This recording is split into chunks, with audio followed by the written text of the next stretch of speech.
It's dubbed a challenger bank, a minnow going up against the big four British banks.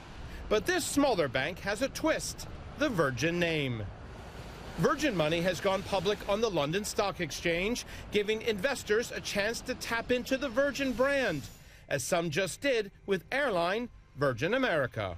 Virgin Money, I think, is a play on the UK economic recovery. Just like any banking stock would be, if the economy is expanding, there's going to be a greater demand for credit, and so bank stocks typically should do well in that acceleration phase of the economy. In its prospectus, Virgin Money states it has just under 3 million customers. The bank is focusing primarily on savings accounts, mortgages, and credit cards, with just 75 branches around the country. In other words, boring banking. There is yet another twist.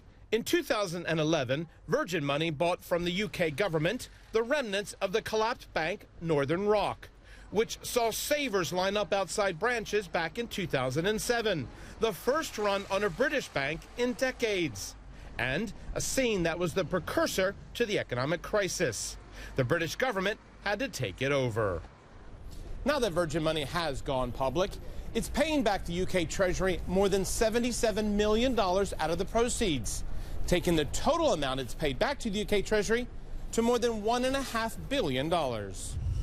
As with other parts of the Virgin Empire, Virgin Money relies on its brand name and founder.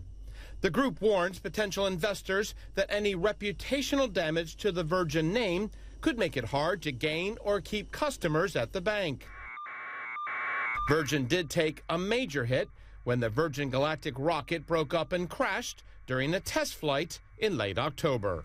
There is certainly a psychological element in there. Virgin as a brand do have a good history of really ramping up the marketing and the advertising aspect of things. And if you actually look at the bare bones of what we're looking at with Virgin Money, it's not far off being Northern Rock. That was where they picked up all their branches. But with the big four British banks shrinking to meet tighter regulations, the challenger banks, like Virgin Money, are seen as the only part of the banking industry that has any hope for expansion. Jim Boulden, CNN, London.